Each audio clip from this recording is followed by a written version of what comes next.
Chapter 28, Solomon Coliseum. The elevator began to descend. The metallic walls, once solid, came undone like curtains of smoke. Suddenly, one of the sides turned transparent. Before Americana, Astium, and Wui, a colossal vista unfolded. The elevator was dropping along the height of a rectangular cliff. Unlike the bunkers Queen Orion and Enigma Gemini, there was no vegetation and no crystals. Everything around them was made of black stone, irregular in size, embedded like scars across the surface. Between the fissures, no water ran, only bursts of incandescent lava. The red lines streamed downward in pulses, as if the cliff were a living body of fire and rock. With every meter, Americana could see more clearly the heart of that place. Wui cleared his throat, breaking the silence that had stretched on, and said, "Well, since this is your first time in the Solomon Coliseum bunker, welcome." Americana and Astium stood open-mouthed. They moved closer to the elevator's glass, as if pulled in by the sight. At the center of that colossal rectangle, surrounded by a trench of boiling lava, rose an island made of the same black rock as the cliff. Upon it, imposing, rested a pyramid of mirrored glass. The flames reflected across its faces, turning into golden and red surfaces that seemed to dance over its skin. A golden plaque read, "Solomon Coliseum." The heat bled through the glass, thinning the air inside the elevator. Faced with such magnitude, Americana held her breath. Astium, meanwhile, began spraying nasal mist frantically, as though even his allergies had been struck by the moment's impact.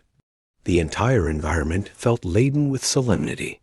Every stone, every river of magma, reminded them they were not standing before just another bunker, but before an arena. The moment the elevator stopped, the doors opened. A gust of hot, humid air struck Americana's face. The whole bunker seemed to breathe, to pulse, as if every detail were part of the living entrails of the Imperium. The three stepped out of the elevator and found a minibus parked and waiting. Up front, a sign gleamed, "Welcome, Initiates." Americana, Wui, and Astium climbed aboard. Automatically, a scanner swept over. Astium's and Wui's, wrists and over the QR codes tattooed on Americana's face. The vehicle's interior was silent, lit only by a soft light that highlighted a small table. On it lay special goggles.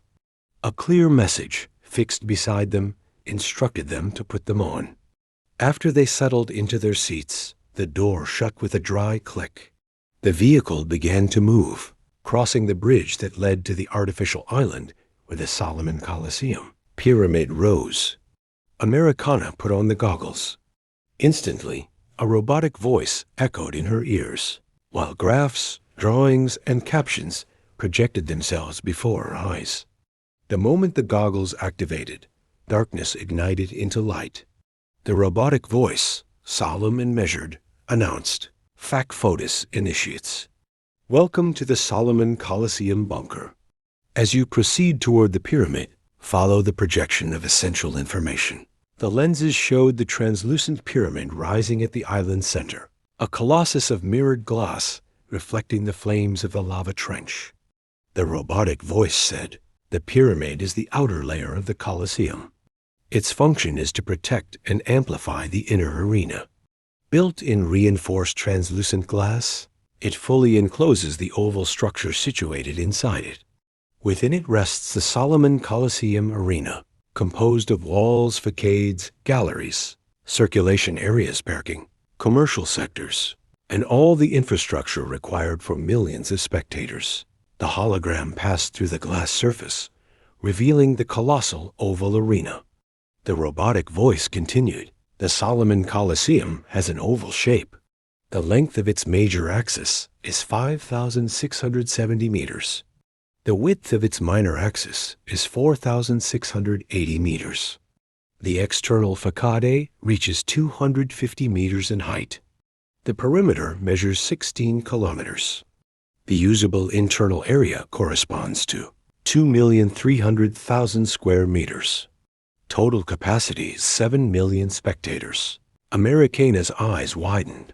You mean 7 million people fit inside the Solomon Coliseum? But that means the Imperium has... Wooey finished it. That means the Imperium bunker houses 6 million inhabitants, roughly 2 million per bunker. Estiam murmured, with an almost religious fervor. These measurements, I'd already memorized them from articles. But seeing the arena rise like this in front of me is like standing inside the statistic itself. Wooey nodded, still watching the projections. I've been here many times, but never with this level of detail. Even for me, a lot of this is new. The lenses then magnified the oval dome, covering the inner arena, revealing how it functioned. The robotic voice resumed.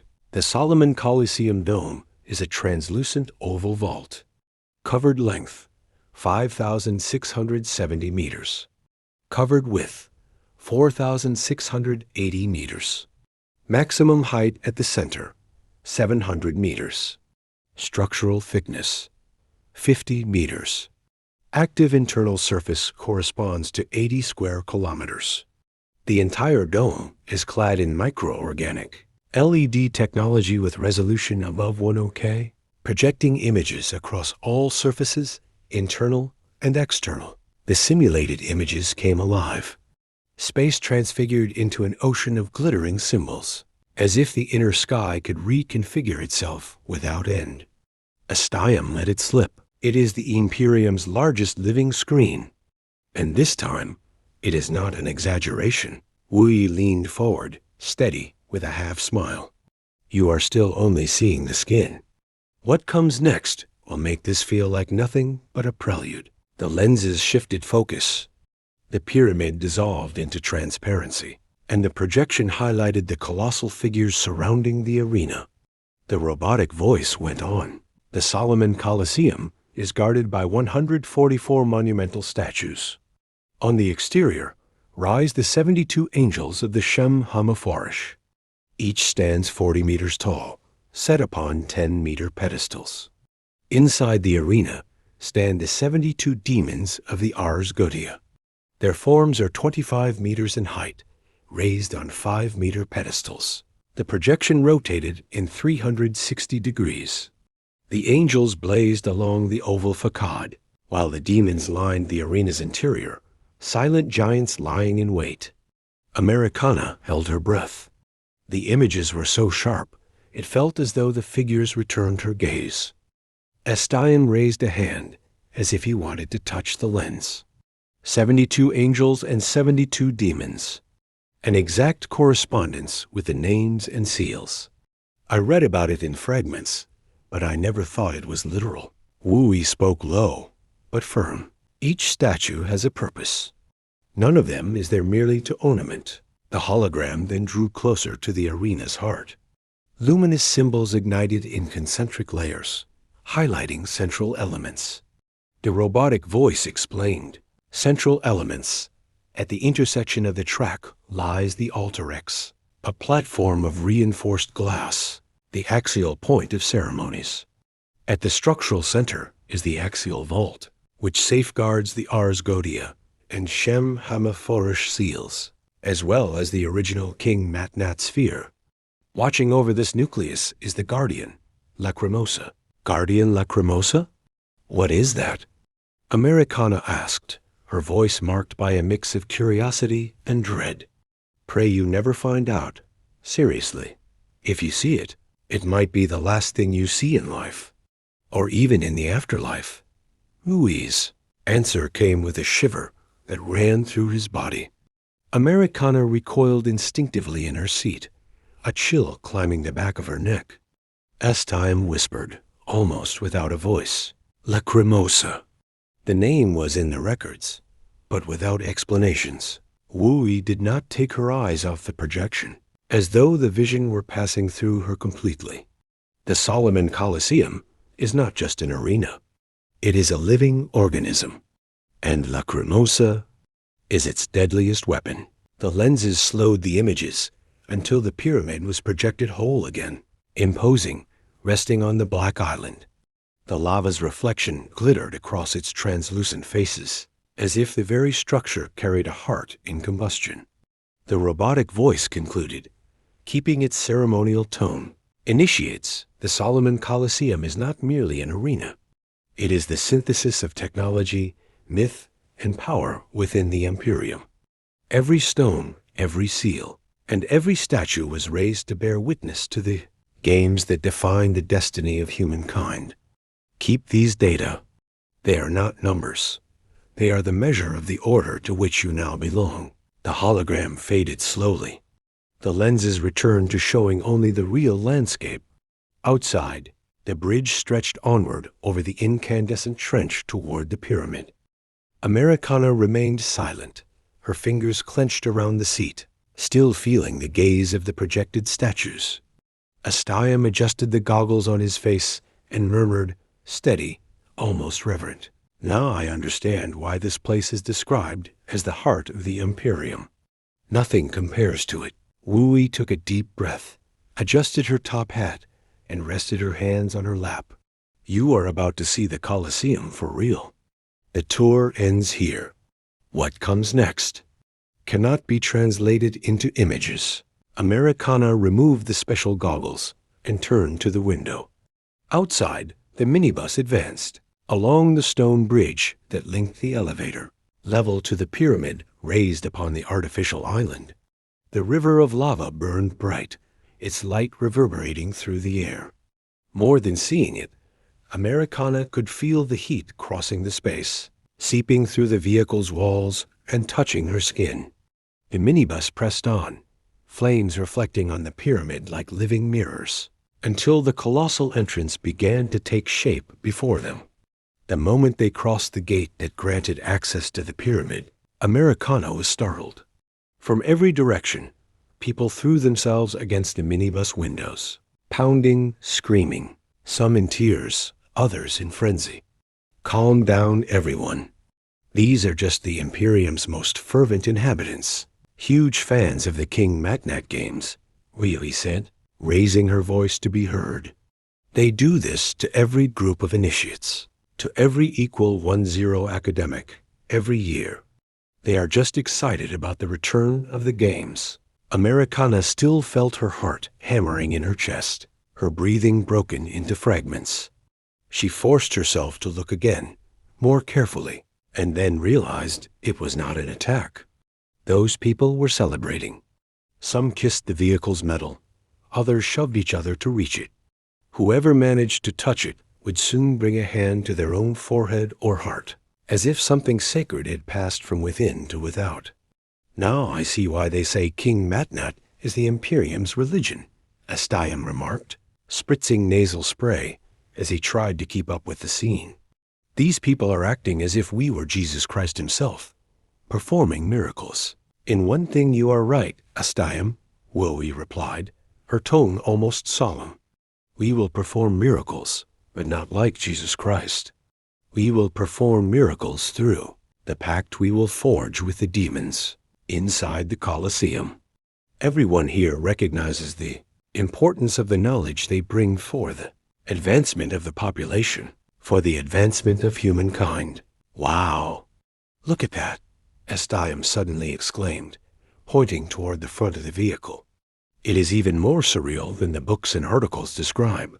Americana followed the direction Astiam was pointing. Her eyes widened at the sight, the exterior of the Solomon Colosseum. The construction was so immense it seemed to defy reality itself. Around the Colosseum, statues of gigantic angels rose, arms outstretched, wings unfurled, each one as monumental as Christ, the Redeemer in Rio de Janeiro. Americana leaned forward in her seat, trying to take it all in. She turned from side to side, but the structure had no visible end, disappearing beyond her field of vision. Looking more carefully, she realized the architecture resembled the images of the Roman Colosseum she had seen in history books. Yet the Solomon Colosseum was infinitely larger and an absolute white, as if carved from light itself. The minibus managed to push through the ecstatic crowd and entered a garage tunnel, plunging them into darkness. Suddenly, a robotic voice echoed inside the vehicle. "Attention, initiates. Welcome to the Solomon Coliseum. Please exit the vehicle and follow the luminous arrows."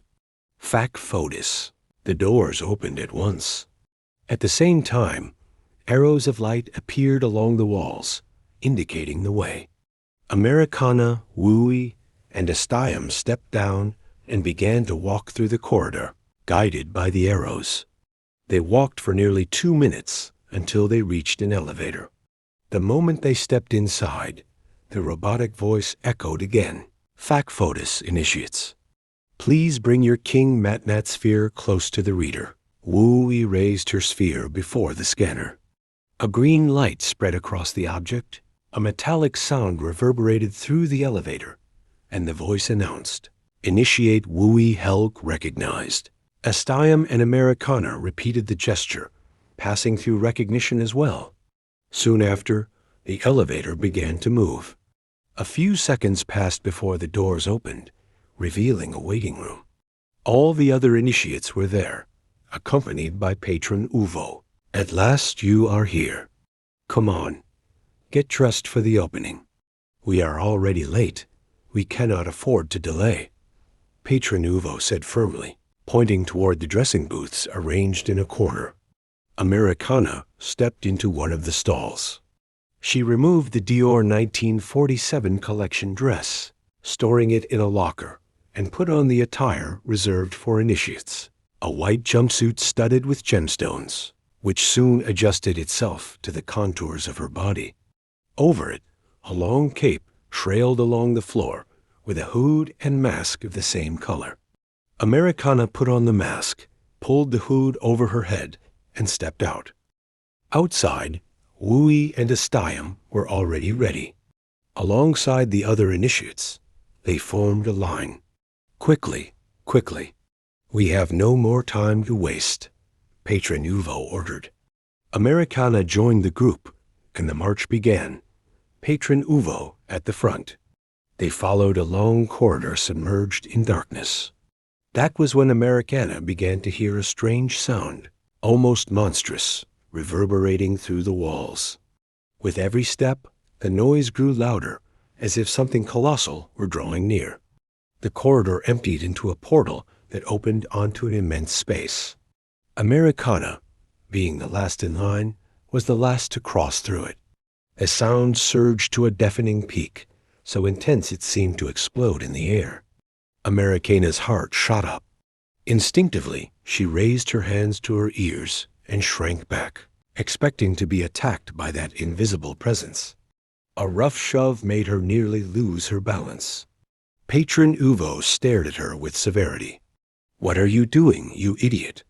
Get up and hold your posture. You stand before all of the Imperium." Americana obeyed, still trembling. The sound seemed to pierce her eardrums, but now she understood. It was not a monster. It was voices. Millions of voices screaming in unison, hailing her arrival and the arrival of the other initiates. The penumbra that wrapped the space revealed only silhouettes. In the colossal stands of the Solomon Coliseum, an endless human mass. Turning, Americana realized that everyone wore garments similar to theirs, but in black. Capes, hoods, masks, and on every wrist a glowing bracelet that cast light like a small torch. The crowd's gaze tilted upward. Americana followed and lifted her head. The entire ceiling was a monstrous screen, larger than anything she could imagine. The images projected were of the initiates themselves, newly arrived at the Colosseum. With every detail displayed on the screen, the crowd erupted into even more intense screams. That was when Americana felt her own attire react.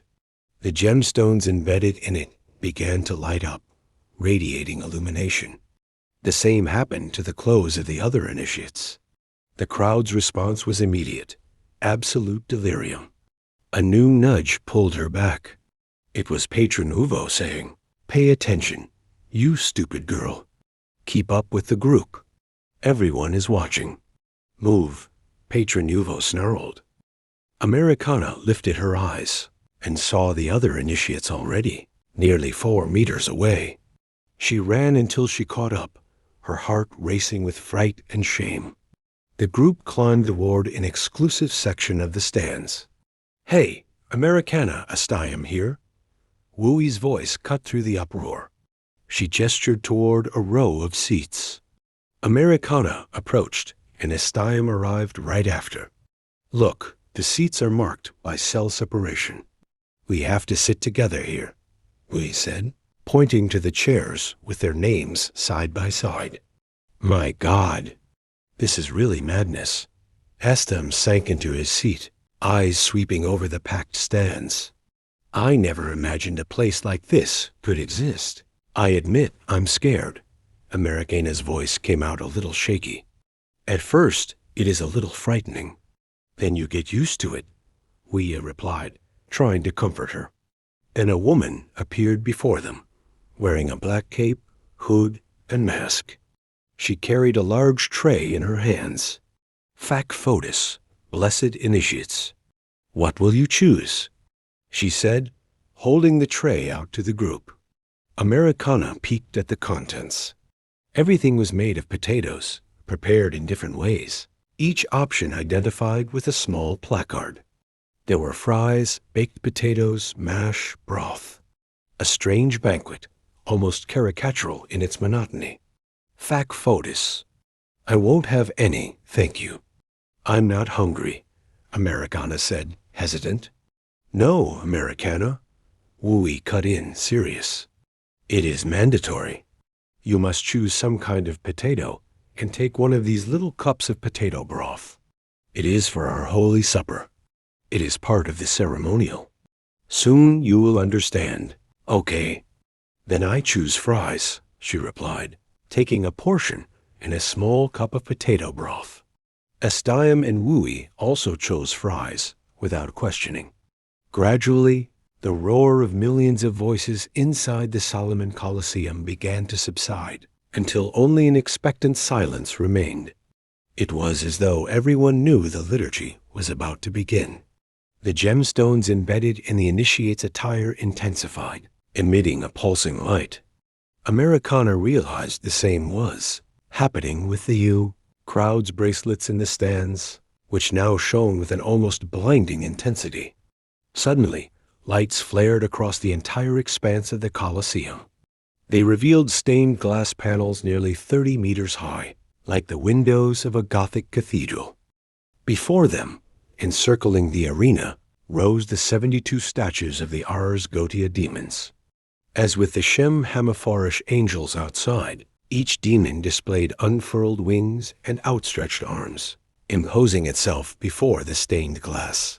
The interior of the Solomon Coliseum took on a sacred aspect, resembling an immense church. At the center, a colossal racetrack stretched out, vanishing into the horizon.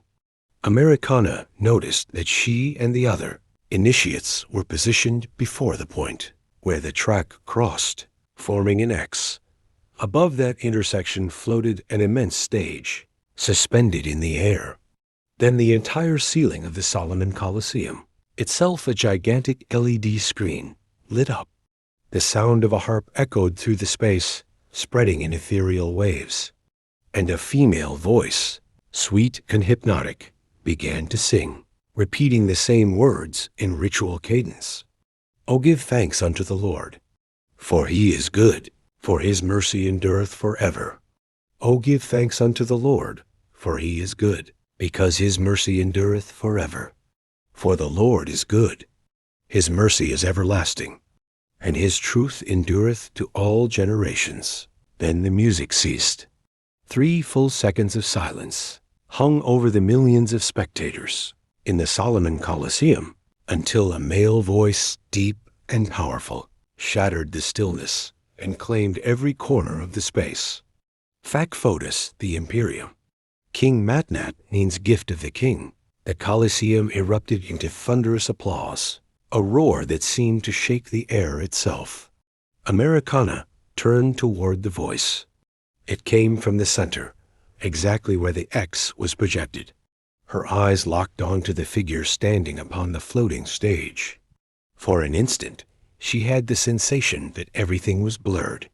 But no, her vision was perfect. My God! The cry escaped her, heavy with terror. The initiates around her, Astayam, Wowie, and others, turned toward the shock written across her face. There, before them, stood a tall man with silver hair. His gaze cut through the air like a blade. But he was not alone. Fastened to his body, as if stitched into flesh and bone, there was a woman, or what remained of her. Her skin, wrinkled, drained, almost dead, was held together by tubes, cables, and metal. One eye was extinguished, the other covered by a red screen that pulsed slowly. The contrast was brutal. The perfect man, frozen in time, and the woman, dying, fused to his side.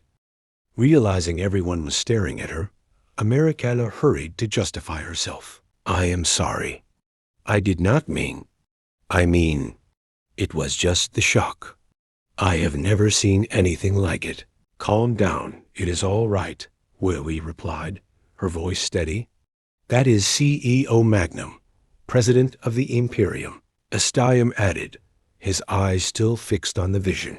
It is also my first time seeing him in person. Until today, only in photos and articles. I confess I am shaken. It is not every day you see someone like that. Americana drew a deep breath, trying to arrange her mind. Right. So this is the president of the Imperium, CEO Magnum. But who is the person stitched to his body? It is his wife, the Imperium's first lady, Maxine, we explained. Wait a second.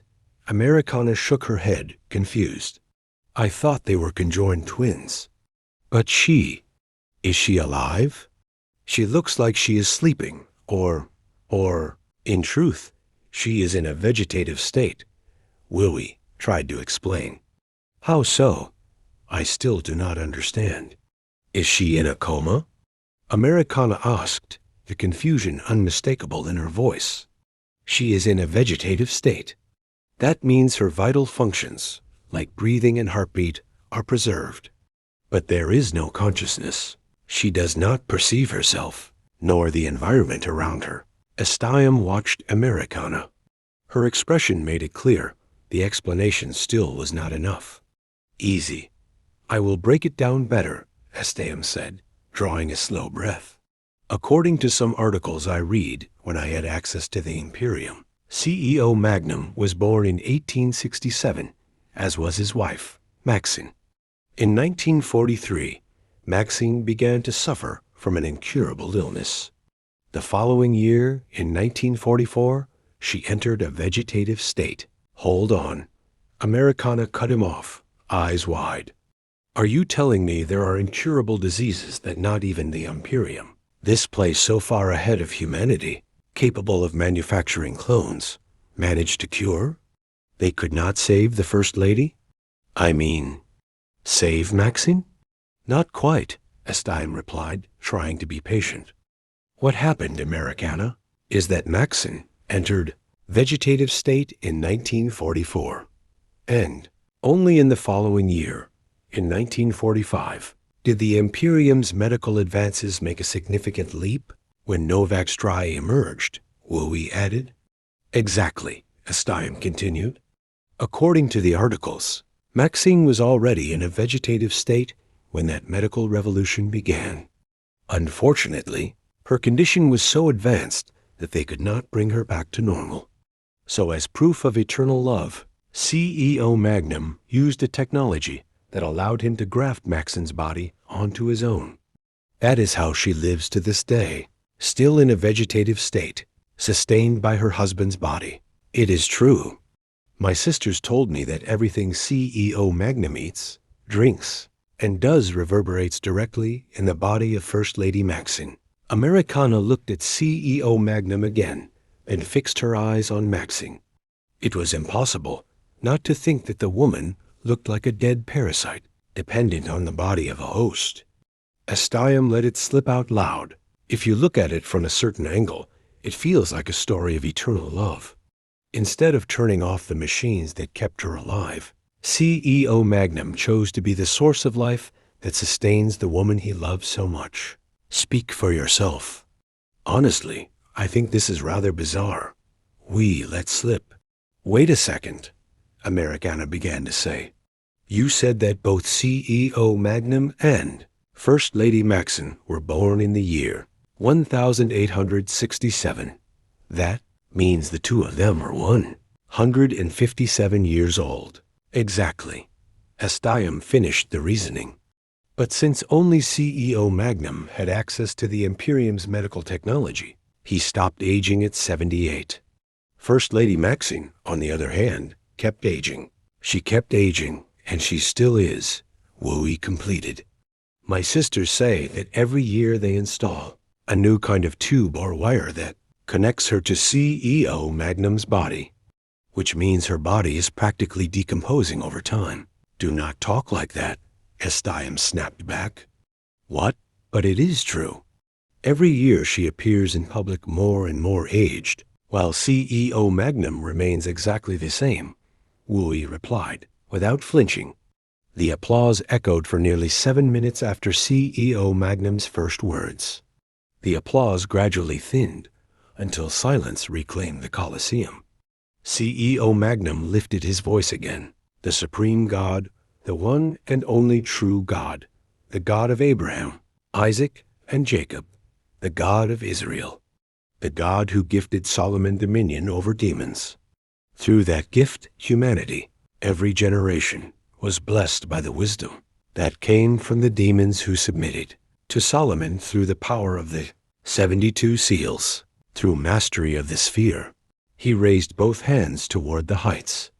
The gesture demanded effort, because the weight of First Lady Maxine, fused to his body, made everything harder. Even so, he knelt with solemn slowness and then cried out, King MatNat returns to its origin to be reborn again. Hallelujah! The colossal ceiling of the Solomon Colosseum, formed by LED panels that curved like an infinite dome, began to open. The millions of people present raised their hands as well, as if obeying the same invisible command. Americana looked around, bewildered. Wooey, Astium, and the other initiates all stood with their arms raised, eyes turned to the sky. Not knowing how to act, she mirrored the gesture, extending her hands in hesitant imitation. A music rose suddenly, born from an orchestra, reverberating through the columns, through the seats, through every seam of air inside the Colosseum. With her hands suspended, Americana lifted her gaze toward the opening in the ceiling. What revealed itself before her looked like a Renaissance painting coming alive. The panel opened fully, and then the Shem HaMephorash angels and the Ars Goetia demons appeared. They flew with immense wings, their sculptural bodies covered in garments that shimmered as if woven from the cosmos itself, speckled with stars and constellations. The instant angels and demons crossed the space. The orchestra swelled, powerful and overwhelming. Americana then heard a new sound, like a waterfall dropping in free fall. She turned and saw the stands trembling in trance. Men and women clapped, spun in place, screamed, and wept. They were seized by something greater than themselves, as if a collective ecstasy had hypnotized everyone. Then Americana lifted her eyes again. High above, angels and demons performed acrobatics in the air, as if dancing a classical ballet. Each time they unfurled their immense wings to the rhythm of the music, a rain of radiance broke loose from them and fell over the crowd in the Colosseum.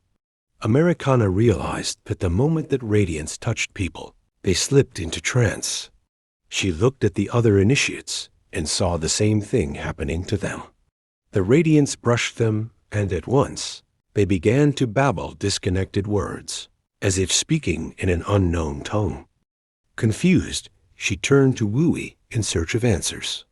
But she was already taken, babbling those same words, clapping, crying, moving her body as if she could fly.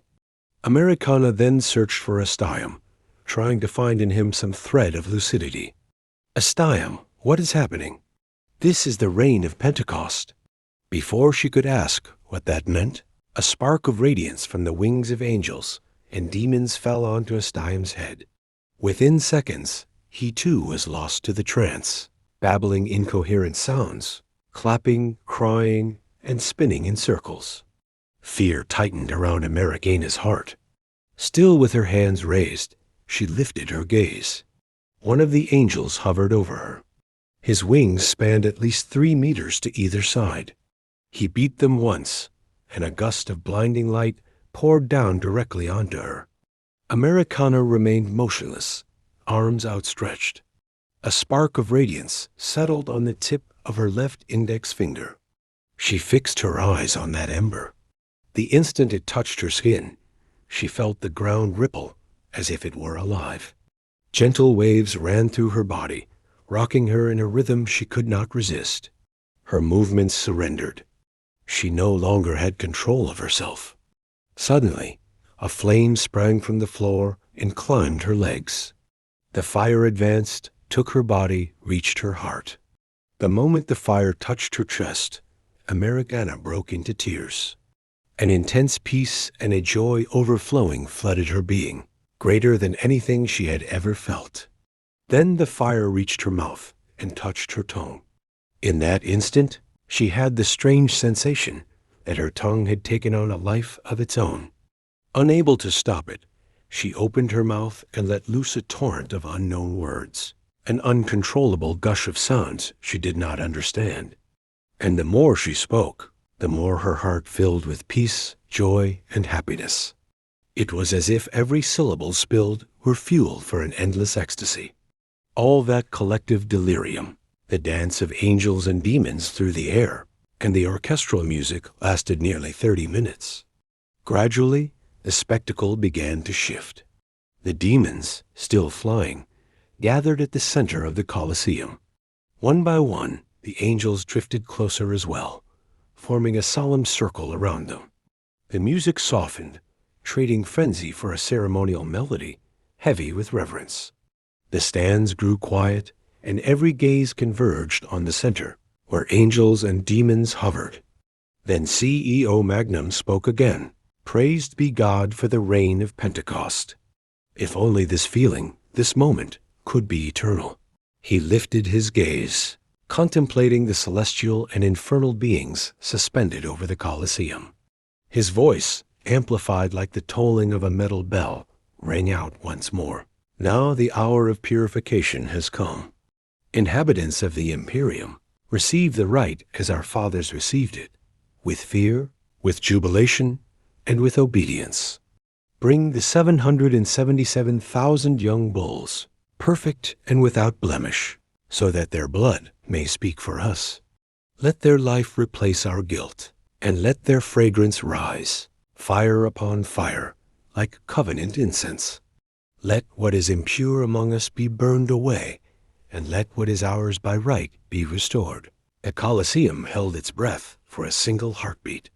Then it erupted into one voice. "FAC FOEDUS. FAC FOEDUS. FAC FOEDUS." The vibration struck through Americaina's chest like lightning. Her skin tingled, her eyes locked on the center. Cyclopean doors opened at the far ends of the arena. First came the sound, a low wave of bellows like distant thunder. Then the sight, a river of living flesh spilling through the corridors, hooves striking in cadence, horns slicing the air, the steam from nostrils sketching warm clouds. 777,000. My God! Americana whispered, not even realizing she was speaking. Her fingers tightened like claws. Processional lights ignited around the Colosseum, golden lines illuminating the path toward the center. FAC FOEDUS. FAC FOEDUS. The crowd hammered in unison, as if each syllable were iron striking iron, setting the air on fire. President CEO Magnum raised his hands. The gesture demanded effort. First Lady Maxine fused to him, weighed like a crescent of flesh and steel. Even so, his voice came out absolute. "Let the angels count every head and bear witness to the perfection of the herd. Let no stain pass through the veil of this day. For the Imperium, for our house, for our names, let the sacrifice be accepted. The stands shuddered. Americana felt the ground vibrate beneath her feet, the wave climbing her spine and striking the base of her skull.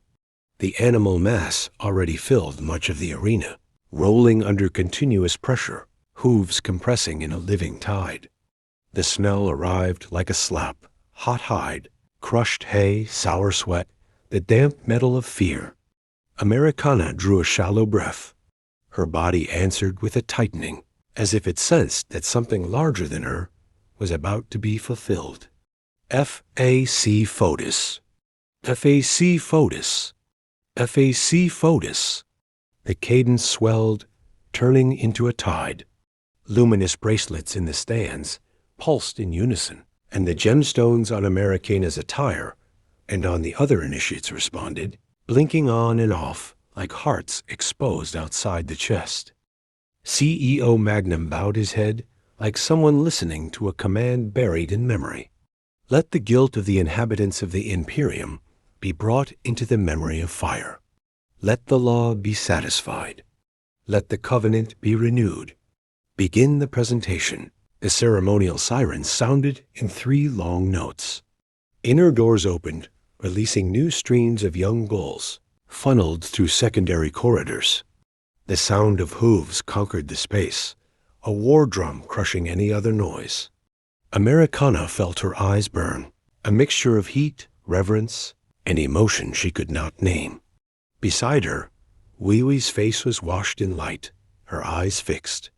Farther away, Astiam held his breath, his mouth slightly open. Then the voice fell like a seal. Final. The number is complete. CEO Magnum opened his arms, his body bowed beneath the weight of First Lady Maxine, and proclaimed, like someone sealing a scroll in time, 777,000 young bulls presented. The right of atonement for the inhabitants of the Imperium is established. The perimeter lights shifted to a deep red. Silence stretched like an elastic band about to snap, draping itself over millions of people. The air seemed to catch in Americana's lungs. From somewhere above, a plume of light began to descend. Fac FOEDUS. The word slipped from her lips in a whisper, without her knowing why. The entire arena held its breath. And then the heavens moved. From the top of the dome, the plume of light multiplied into dozens, hundreds, thousands. The angels' wings opened in the air, each feather reflecting fire and gold. There was no tenderness in them. They were not messengers of peace, but executioners. The first blow came like thunder.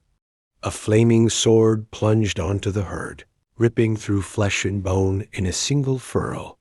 Blood exploded in thick jets, spattering all the way to the first row of spectators.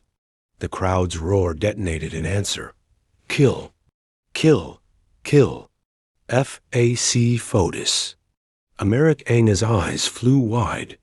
The sound of hooves turned into panic.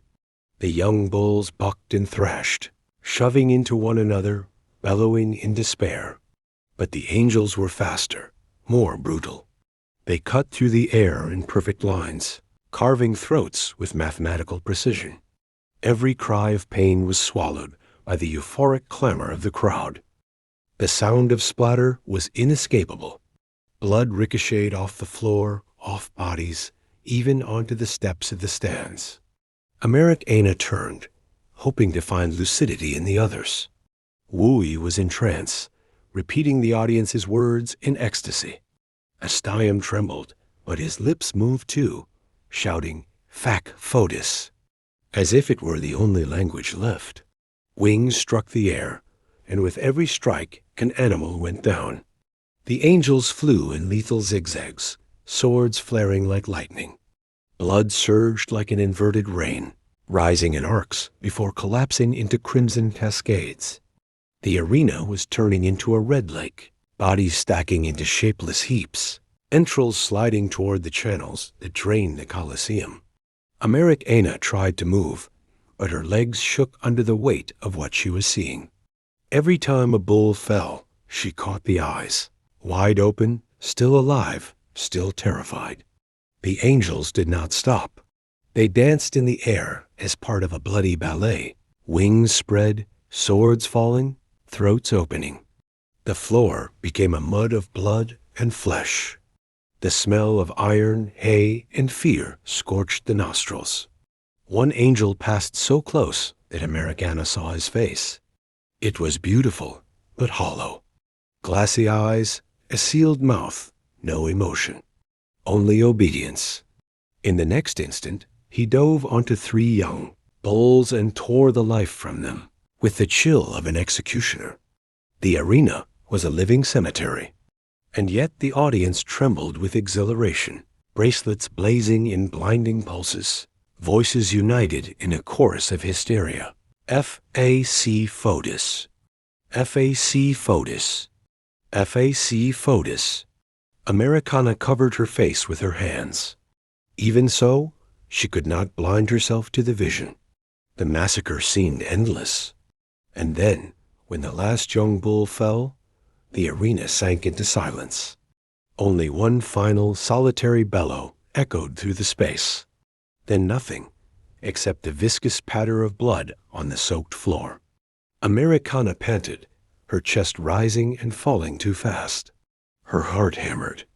She tried to impose order on her thoughts, but nothing made sense. The silence was absolute, a death silence hanging over the Colosseum. That was when the demon's shadow moved. A crack ran through the columns of the Solomon Colosseum, as if colossal bones were breaking in the air. The demons, who until then had hovered motionless, watching the massacre, began to descend. Their eyes opened into embers. Their mouths looked like furnaces spilling smoke. Their raised hands resembled living torches. The crowd understood before any command was even given. The chant erupted on its own, deafening, a wall of voices. F.A.C. FOEDUS. F.A.C. FOEDUS. F.A.C. FOEDUS. Americana clapped her hands over her ears, but there was no escaping it. The entire air vibrated, as if the Colosseum were a single lung screaming. Then the demons spat fire. Red tongues swept over the piled corpses. The blood still running turned to vapor, hissing like oil on coals. Fat crackled, bursting in snaps that ricocheted through the space. The smell swallowed everything, sweet and sickening, like barbecue meat, grated with the oxidized iron of burned blood. Americana felt her stomach tighten. Each breath was like swallowing greasy smoke. She coughed, tears stinging her eyes, but no one seemed bothered. On the contrary, the inhabitants of the Imperium stood on their feet with arms raised, some laughing, others weeping, all of them ecstatic before the pyre. The arena became a blazing altar. Thousands of bodies burning at once sent up columns of fire that reached the LED dome, reflecting in waves of gold and carmine. The smoke rose like black incense, curling beneath the ceiling before escaping, through the opening that still let the heavens be seen. President CEO Magnum lifted his voice above the roar of the flames. Inhabitants of the Imperium, behold the perfect Holocaust. The blood spoke for us, and now the smoke rises as testimony before the God of our fathers. The covenant has been renewed. F.A.C. FOEDUS.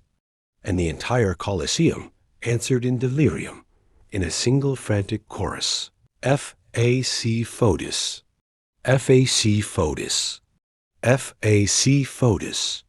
Americana squeezed her eyes shut, trying to shield herself from the smoke that burned like a blade. But even through the haze, she could make out demonic shapes dancing among the corpses, feeding the fire with laughter that echoed like inverted thunder. The heat struck her face even from hundreds of meters away, her skin prickling as if it were about to ignite. A piece of incandescent flesh flew from the center of the arena to a nearby stand, spattering the spectators. Instead of horror, they laughed as if it were a blessing. A man lifted the smoking fragment, rubbed it against his chest, and cried out in ecstasy. FOEDUS. Americana stepped back, her heart racing. The Colosseum was no longer an arena. It was an altar, a slaughterhouse, a cathedral of fire. And everyone around her applauded as if death were redemption. She covered her mouth with her hand, swallowing the bile rising in her throat. The world spun in blood and smoke. The only certainty that remained sharp was terrible. This was not an exception. This was liturgy. Every breath was an assault. The air carried the taste of rust and fat, and there was no escape. But what suffocated her most was not the weight of the smoke. It was the realization that no one reacted the way she did. Not even Woe, who wept and clapped in frenzy, nor Astiam, who watched everything with fascinated eyes, his body swaying in trance. All across the Solomon Colosseum, millions of people trembled in ecstasy. Black masks, arms raised, wrists burning in vivid red. Children, elders, men and women, all dominated by the same spirit. Laughter and tears blended together, and the arena, still crackling with the pop of flesh on coals, was proclaimed sacred by the unison voices. FOEDUS. FOEDUS. FOEDUS. Americana felt crushed beneath the weight of that chorus. Her legs trembled. Her heart hammered at her chest like a desperate prisoner. She searched again for refuge in the eyes of Woe and Astiam, but found none. Woe was lost in the frenzy. Astiam swayed with his eyes closed, surrendered to the same trance. To her, neither of them seemed human anymore, only extensions of the mass, consumed by the same fever. And then the voice of President CEO Magnum cut through the smoke, slicing across the arena. Inhabitants of the Imperium, the blood has been received, the fire has risen, guilt has been remembered and burned. Now, let us celebrate the supper of the covenant, the supper of the earth. The flames still roared in low waves. In the stands, the luminous bracelets, on the wrists of millions of inhabitants, pulsed like a single heart. Bread and cup were signs to our fathers, CEO Magnum continued. But we live beneath the earth. We are a nation that breathes in the world's entrails. From the earth, we draw our sign. Today, we eat what is born hidden, humble, invisible, until it is torn into the light. Today, we eat the one food capable of uniting carnivores, vegetarians, vegans, poor and rich, subjects and nobles, sick and healthy. Today, we eat what makes us one body without harming the flesh of any man. We eat the potato of the covenant. FOEDUS. The mass answered, like thunder. Woe took her portion of French fries. Astiam mirrored the gesture. Americana, watching the two of them, did the same. She pinched a fry between her fingers. The salt stung her sweaty skin. The nauseating smell of burned flesh still set her nostrils on fire, but another aroma, hot and oily, rose from the tray like an anchor, pulling her back. What is to come is holy, CEO Magnum said. Whoever eats without discerning the covenant eats against himself. Examine yourselves. Weigh in your heart the weight of guilt, the gratitude of life, the pact that sustains us. The Colosseum fell into silence. Millions of bodies unmoving, millions of eyes turned toward the center. Then CEO Magnum raised his portion, a perfect cylinder of golden potato, glittering beneath the carmine light of the smoke. This is the food of our covenant, he declared, not by magic, but by pact. What is born beneath the earth reminds us of who we are. A bunker people, a hidden people, a people who endure. Take and eat of it, all of you, in memory of the fire of this night and of the life that has been granted to us. FOEDUS. The trays spread through the rows like schools of black metal fish. Hands rose holding potatoes in every form, fried, baked, mashed, in a thick broth steaming inside translucent cups. The gemstones on the initiates, garments, and the people's bracelets answered in synchronized pulses, as if the arena were breathing. Americana lifted her potato to eye level. The grease shone, the darkened tips resembling tiny coals. Her stomach clenched with the reflux of blood and smoke, but her hand did not shake. Beside her, Estiam wept in silence, holding his portion as if he were holding a sacrament. Wui kept her eyes closed, her lips murmuring "Fac FOEDUS," like a prayer. "What is born hidden binds us to what is secret," the president said. "What feeds all without exception binds us as a nation. The Imperium, one body. King MatNat, one spirit. Let us eat." He bit down. The snap of crispness ran amplified through the entire Colosseum. A single sound multiplied into millions of loudspeakers. In that same instant, like filings aligned by a magnetic field, the whole crowd bit in unison. Americana touched the potato to her lips. The salt came in like iron, the grease like a warm fire. She bit. The crackle vibrated in her teeth and slid down her throat with a domestic heat, almost a comfort, struggling against the stench of charred corpse still blowing from the arena. The mixture nauseated her. She swallowed anyway. "This is the chalice of the earth," the president said, lifting a small faceted cup in which a thick, whitish broth steamed. "Not wine from the hills, but broth from the undersoil. Drink, all of you, in memory of what we are, in the certainty that we will remain unshaken. FAC FOEDUS." The rows raised their little cups of potato broth. Americana felt the heat pass through the plastic and warm her fingers. She brought it to her mouth. The taste was simple, salty, almost childlike. For an instant, she remembered a small kitchen, steam on the window panes, someone saying, "Eat, it's hot." The memory came like a tide and withdrew, leaving her more alone in the middle of the crowd. "The humble sustains the grand," proclaimed President CEO Magnum, with First Lady Maxine weighing at his side like a fixed moon. "From the root we feed the temple. From the bunker we raise the sky. The covenant is ratified. The Colosseum ignited into jubilation. FAC FOEDUS. FAC FOEDUS. FAC FOEDUS." The demons gathered the fire into docile whirlwinds, like tamers guiding beasts made of smoke. The angels hovered motionless, halos extinguished, resembling chandeliers that had already completed their shift. On the ceiling, the LED dome projected an infinite field of potatoes sprouting beneath black earth. The roots intertwined into golden filigree that, seen from a distance, looked like constellations. Americana closed her eyes for a moment. The simple taste of the broth still lived on her tongue. The snap of the potato still vibrated in the enamel of her teeth. Beneath it, the smell of burned blood persisted, a truth impossible to catechize. When she opened her eyes, vertigo rose. She was suspended between two worlds, the kitchen and the slaughterhouse, the food and the altar. "The Imperium," CEO Magnum said. "If we are united, no one breaks us. If we remember, no one erases us. If we eat together, we are one.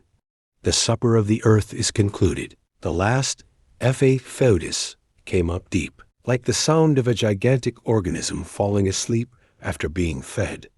Americana lowered the empty cup. The smoke was thinning. Down below, among tongues of ember, the shadows worked in silence, rearranging the altar for what would come next. She breathed in, felt the salt still in her mouth, and understood that that moment would mark her body forever with two smells that would never dissolve, potato and blood. The silence, then, seemed to open space for a new word. CEO Magnum's voice reverberated through every corner of the Colosseum, deep and imposing. He declared, "My brothers and sisters of the Imperium, in this moment we will move into the celebration in which the 71 seals of the demons of Ars Goetia and the 71 seals of the angels of Shem HaMephorash will be returned to the original King MatNat sphere. Thus, under the light of this new academic term, the scholars of Equal 1-0 Academy and the new initiates will have the opportunity to conquer the seals. As you all know, they remain at our disposal for 1 school year.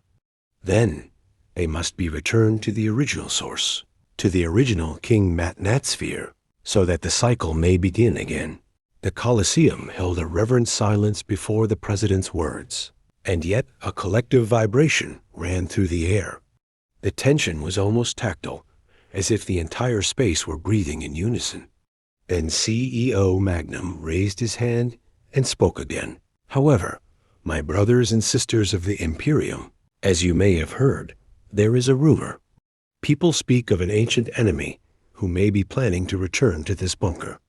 To finish what, many years ago, he failed to conclude.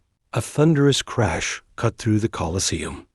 The sound was so violent, it felt like an avalanche swallowing stone and metal. Americana turned in every direction, her heart racing. From each tier of stands, a chorus of boos swelled until it became deafening. "What's happening? Who is coming back?" she asked, frightened. "I think the rumors were true. Rabbi Worst Devil is lurking," Wu said in a grave tone.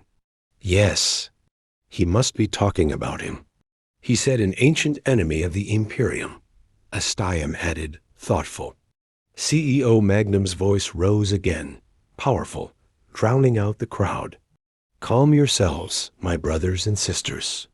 Regardless of who dares to return to this bunker, I assure you all that the Imperium is stronger and more united than ever.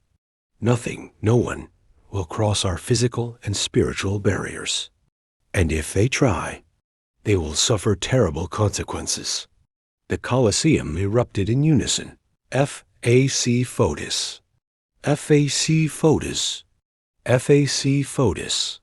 The president raised his hand once more. The roar ceased and silence returned. He said, "All necessary measures to prevent any invasion have been taken. Do not worry. As your president, I guarantee to you that the Imperium is a safe place. And for that reason, this year in particular, the original King MatNat sphere will not be removed from Lachrymos's custody for public display." A new wave of boos swept through the Colosseum. CEO Magnum raised his hand, and his voice sliced through the entire space of the Colosseum. "Calm yourselves. Calm yourselves. The veterans of Equal 1-0 Academy who conquered any seal in the previous academic year must bring their seals to the center. The lottery, once carried out by the original King MatNat sphere itself, will now be mechanical and conducted by us. I assure you, all these measures exist so that the original King MatNat sphere remains under Lachrymos's custody." A murmur spread through the crowd. "What does that mean?" Americana asked. "It means that, in previous years, the opening ritual required every player who had conquered a seal to bring their King MatNat spheres and deposit the seal into the original sphere. For that, the sphere would leave Lachrymos's custody for a few hours and be displayed to the public in the Imperium.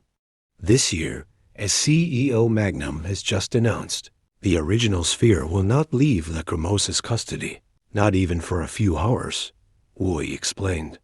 "That only strengthens the theory that the rumors are true. Rabbi Worst Devil could be among us," Astiam reflected. "Don't say that. You just heard what the president said.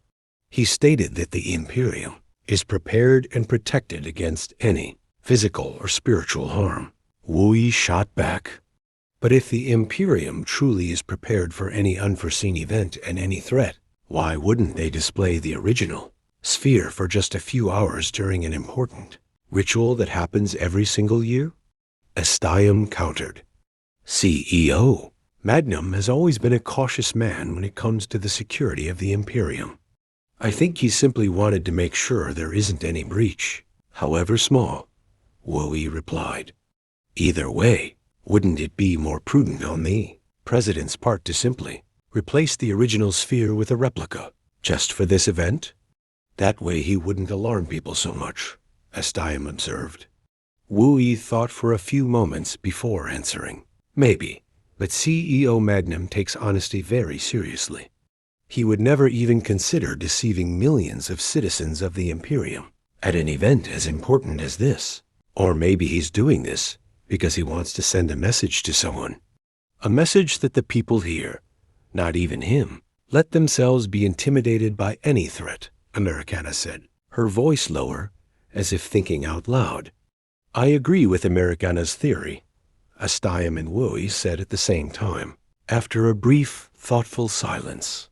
At the center of the arena, CEO Magnum resumed his address. At this moment, as our tradition commands, I summon all veterans and their patrons to come to the center of this stage with their King MatNat spheres and return the seals. A solemn orchestral music began to echo. The notes rose through the Colosseum's dense air like invisible incense. Americana lifted her gaze to the sky, where angels and demons still hovered around the dome of light. Then she felt Astayam's light touch on her arm. Americana, look. Over there in the corner. They're calling you. What? Where? She followed Astayam's finger and saw Nemesis waving. Beside him, a woman dressed like the other inhabitants of the Imperium watched with steady composure. I think I'll have to go over there, Americana said, excusing herself to Astayam and Wu Yi. As she approached, the woman dipped her head in greeting. FOEDUS. Patron Yuvo could not be present. He is with his pupils at the ceremonial return of the seals. So he asked me to guide you regarding the right moment to return to the kitchen of Crown Eden Mulefasher and bring the Serac tubes belonging to all the initiates. For that, I will take you back to the cabins so you can retrieve your access bands. The bands inscribed Levite, which will allow you to enter the Jump Chrono Station, collect the Serac cubes in the kitchen, and bring them back to Solomon Coliseum through the same portal. But are we going to miss any important part of the ceremonial event? Nemesis asked, hesitant. Rest assured. Right now, only the return of the seals will take place. After that, the Imperium's hymn will be sung. The first phase of King MatNat begins immediately after, with the initiates offering their dishes to the demons. You will have more than enough time to bring the Serac cubes. Come, follow me. Americana and Nemesis were led to the cabins where their clothes were stored. There, each of them picked up their band inscribed Levite. Soon after, they proceeded down a dark corridor, lit only by luminous arrows on the floor. They stopped before an elevator door. The woman accompanying them said, From this point on, I no longer have permission to go with you. Step into the elevator, and you will be taken to the Jump Chrono Station. The portal is already programmed to allow access between the kitchen of Crown Eden, Mulefasher, and Solomon Coliseum. Good luck to you both, and FOEDUS. The elevator doors opened with a metallic sound. Americana and Nemesis stepped inside. The moment they did, a robotic voice echoed, FOEDUS Levites? Please bring your identifications close to the scanner. Then bring your authorization band close. Nemesis rose onto his toes and stretched his right arm as high as he could so the scanner could recognize him. Then he brought the band inscribed Levite close. Access granted to Levite Nemesis. Record archived in the internal documents of the Solomon Coliseum Pyramid. Next, Americana brought her face close to the scanner, displaying the 3 QR codes tattooed into her skin for reading. Then she passed the band inscribed Levite over it. Access granted to Levite Americana del Silva. Record archived in the internal documents of the Solomon Coliseum Pyramid. The doors closed and the elevator began to move. The soft sound of the cables vibrated like a distant hum. A few seconds later, the elevator stopped. The doors opened to reveal a wide room. At its center, A jump chrono station pulsed with white light, and beside it, a silver table on equally silver wheels reflected the glow of the already activated portal. Americana and Nio stepped out of the elevator and walked toward the light. On the other side of the portal, Mulafasher was already visible. I think that wheeled table is for placing the Serac cubes and transporting them back to the arena, Americana observed. I simply hated that invisible bridge, Nio commented, frowning as he stared at the portal. Don't worry. If you need help, I'm here, Americana replied. Nio Nemesis was the first to approach the portal. With effort, he rose onto his toes and managed to slip one leg through, ending up seated in the middle of the shimmering passageway. Do you want help? Americana asked. No, I can do it. But before he could continue, Nio was seized by a violent coughing fit. His breathing broke into jagged fragments. He snatched the syrup bottle from his pocket and took a quick gulp. Then he tried to swing his other leg through to steady himself on the invisible bridge, but he lost his balance and fell backward, his body returning to the side of the portal, still within Solomon Coliseum. The bottle, however, rolled to the other side, sliding along the transparent bridge as if it had a life of its own. My God, are you hurt? Americana asked, bending down to help him. No, leave me. Don't touch me, Nio shouted, breathless. After a few seconds, he managed to stand. His chest rose and fell rapidly, but his gaze was already gathering itself again. I'm sorry, Americana. I didn't mean to be rude when you offered help. I just don't like people thinking I'm incapable. I try all the time to prove I can do as much as everyone else, and I end up getting defensive. Please forgive me. I understand, Nio. Don't apologize. Americana smiled gently. If you agree, I'd like to propose an idea I had. Nio nodded, curious. I've been thinking about crossing the invisible bridge alone and collecting all the Seract cubes. Meanwhile, you stay here, take the ones I hand to you, and start organizing them on the wheeled table. That way we save time, and maybe I can still look for my Pappendacker. Nio nodded again. I like the idea of not having to cross that bridge. Americana stepped through the portal. The air changed in density, and suddenly she was on the invisible bridge. Below, the ocean roared in shades of gray and deep blue, waves slamming into the rocks like furious breaths. On the translucent surface, she found Nio's syrup bottle and returned it to him, reaching her arm back through the luminous boundary. Then she kept walking. She could feel the damp, sweet vapor of fresh water plunging from the nearby cliff, becoming a mixture of mist and cloud. She stopped at the edge of the bridge and looked around, the wind sweeping her hair back. Papa, Pappendacker, where are you? She shouted, her voice echoing into the abyss. My God, where is Pappendacker? Still scanning her surroundings and calling as loudly as she could, Americana walked on until she reached the cabins. The wind came heavy with salt and mist, and the sound of the waves mingled with the very echo of her voice.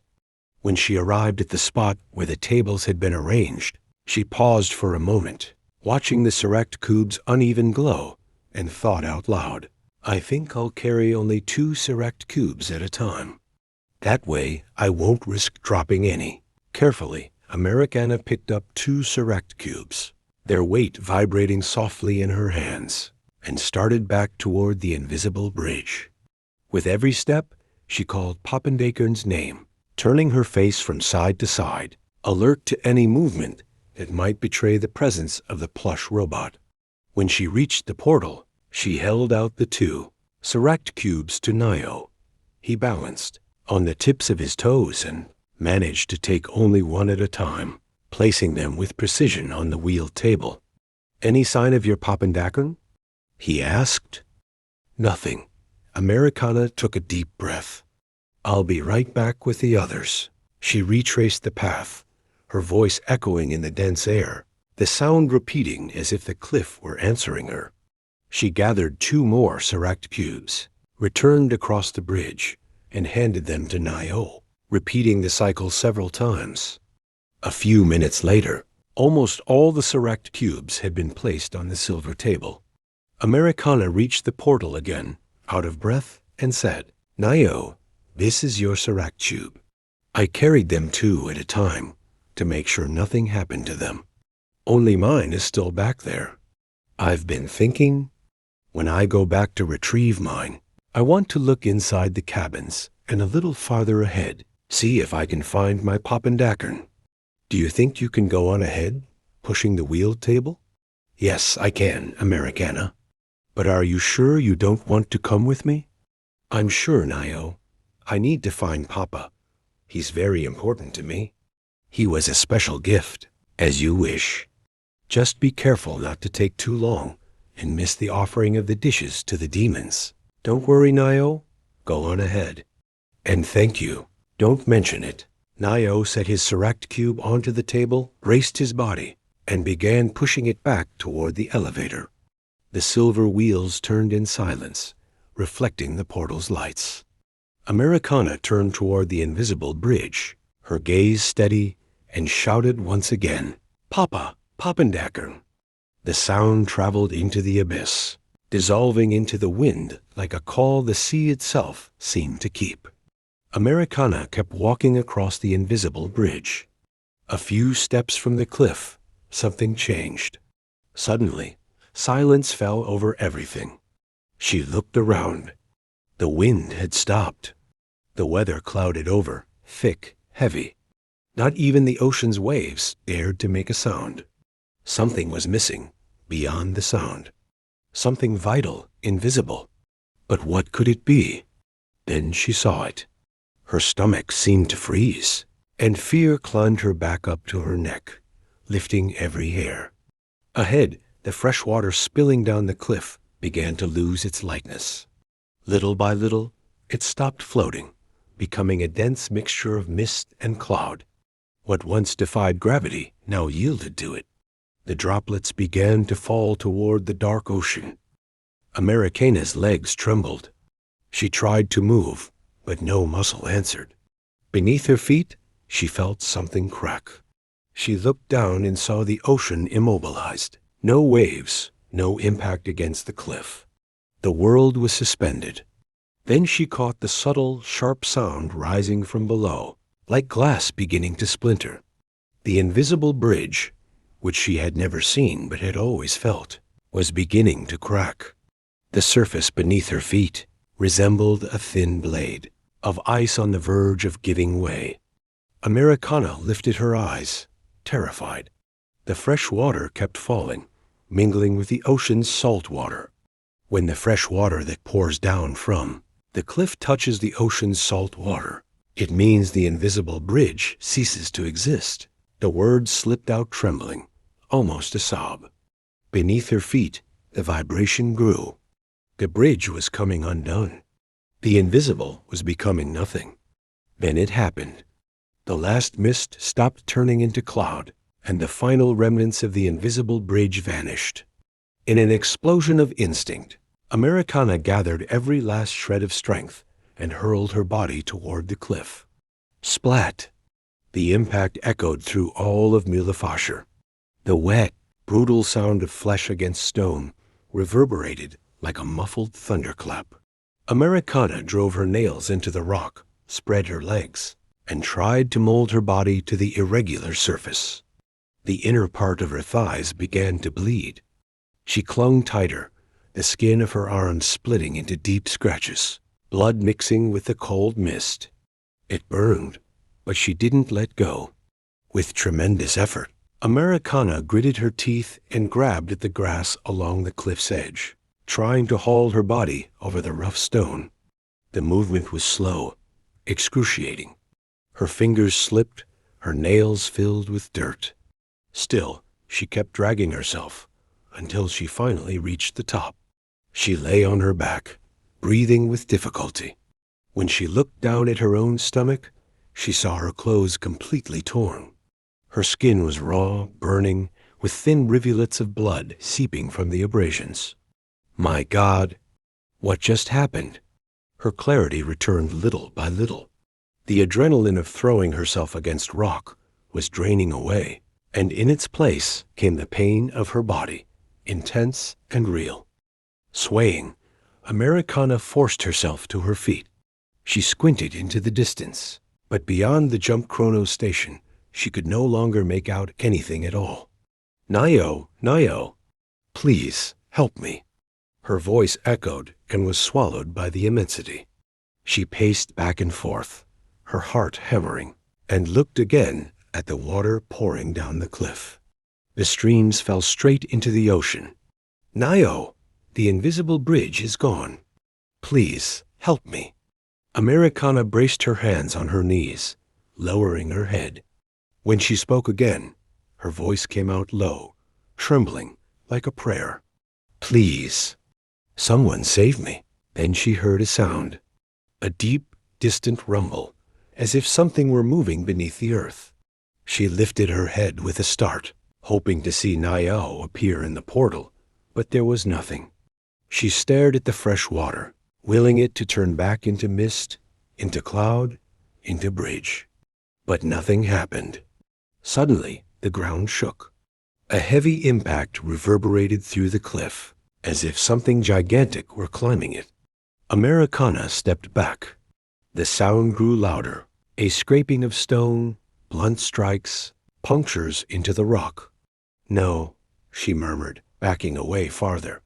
Whatever it was almost at the top. The blows against the cliff grew more violent. And then silence returned. 30 seconds dragged on like an eternity. Americana took a few hesitant steps toward the edge, trying to see what was down below.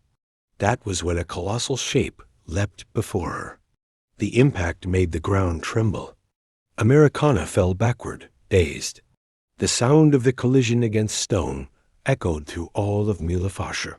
For a few seconds, her vision blurred. She blinked again and again until finally she could make out what stood in front of her. Then a snarl flooded all of Mulefasher.